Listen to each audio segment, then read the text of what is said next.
Friends, તમારું સ્વાગત છે મારા કિચનમાં। આજે આપણે બનાવીશું એકદમ ટેસ્ટી, નાના મોટા દરેકને ભાવે તેવા ઠેચા પુલાવ। અને આ પુલાવ જે છે તે બનાવવામાં એકદમ સરળ છે અને નાના બાળકોને તો ખૂબ જ ભાવશે। તો ચાલો બનાવીએ ઠેચા પુલાવ।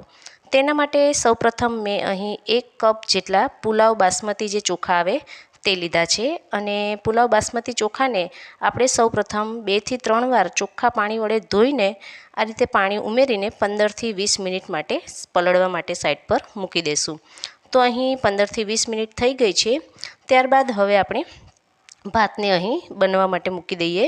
તો જે પલાળેલા ભાત છે તેના માટે અહીં એક તપેલીમાં સૌપ્રથમ પાણી ઉમેરી દીધું છે। ત્યારબાદ થોડું મીઠું અને 1 ચમચી જેટલું ઘી અને લીંબુનો રસ ઉમેરી દઈશું। તો ઘી અને લીંબુનો રસ ઉમેરવાથી ભાત જે છે તે છૂટા થશે અને ખાવામાં ટેસ્ટી લાગશે। તો અહીં આ રીતે પાણીમાં મીઠું, ઘી અને લીંબુનો રસ મેં ઉમેરી દીધો છે। અને આપણે જે ભાત પલાળીને રાખ્યા છે તે ભાતને હવે અહીં પાણીમાં આપણે ઉમેરી દઈશું અને તેને આપણે અહીં થવા માટે સાઈડ પર મૂકી દઈશું। અને અહીં ગેસની ફ્લેમ જે છે તે આપણે મીડિયમથી થોડી હાઈ રાખવાની છે। તો અહીં જ્યાં સુધી ભાત થાય છે ત્યાં સુધીમાં આપણે ઠેચા પુલાવ બનાવવાના છે। તો તેના માટે ઠેચા બનાવવા માટે આપણે એક કડાઈમાં 2 ટેબલસ્પૂન જેટલું તેલ લઈ લઈશું। અને તેલ ગરમ થાય એટલે તેમાં 15 થી 20 જેટલી લસણની કળીઓ અને 2 થી 3 મીડિયમ તીખા એવા મરચાં મેં લીધા છે। જો તમને એકદમ તીખા ઠેચા પુલાવ જોઈતા હોય તો 1 કે 2 તીખી મરચી નાખી દેવી। ત્યારબાદ અહીં મુઠ્ઠી જેટલા સિંગદાણા ઉમેરી દઈશું અને ત્યારબાદ 1 નાની ચમચી જેટલું જીરું ઉમેરી દઈશું। અને જીરું ઉમેર્યા બાદ હવે અહીં થોડું એવું મીઠું ઉમેરીને મીડિયમ ગેસની ફ્લેમ રાખીને આ બધી વસ્તુને તેલમાં આપણે આ રીતે હલકી એવી સતળાવા દેવાની છે। તો અહીં આપણે જે ઠેચા બનાવીએ ભાખરી સાથે ખાવા માટે એ માટે જ આ રીતે ઠેચા પુલાવ બનાવવા માટે સૌપ્રથમ અહીં આપણે ઠેચા જે છે તે બનાવી લઈશું। તો આ રીતે મીડિયમ એવું બધું સતળાઈ જાય ત્યારબાદ આપણે ગેસની ફ્લેમ જે છે તે બંધ કરી દઈશું।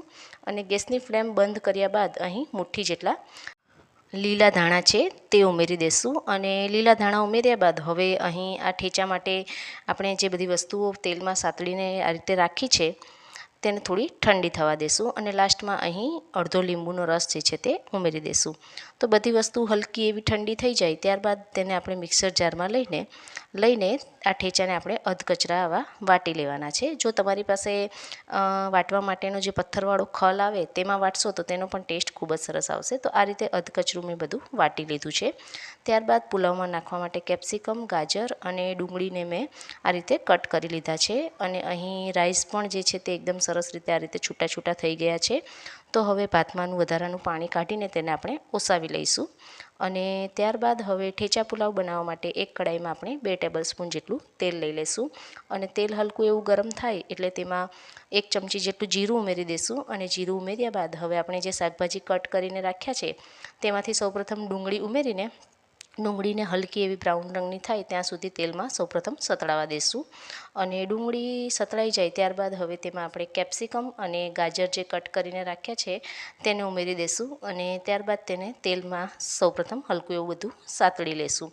અને તેલમાં આ રીતે હલકું એવું સતળાઈ જાય ત્યારબાદ આપણે મીઠું ઉમેરી દઈશું। અને મીઠું ઉમેર્યા બાદ હવે અહીં આપણે ઠેચા પુલાવ બનાવવાના છે। તો જે ઠેચા ક્રશ કરીને રાખ્યા છે આપણે અધકચરા એમાંથી અડધા ઠેચા સૌપ્રથમ અહીં શાકભાજીમાં 2 થી 3 ચમચી જેટલી ઠેચાની જે ચટણી છે તે અહીં ઉમેરી દઈશું। અને શાકભાજી સાથે એકદમ સરસ રીતે મિક્સ કરી દઈશું। અને ત્યારબાદ શાકભાજીને થોડીવાર માટે અહીં તેલમાં જ આ રીતે ચડવા દઈશું।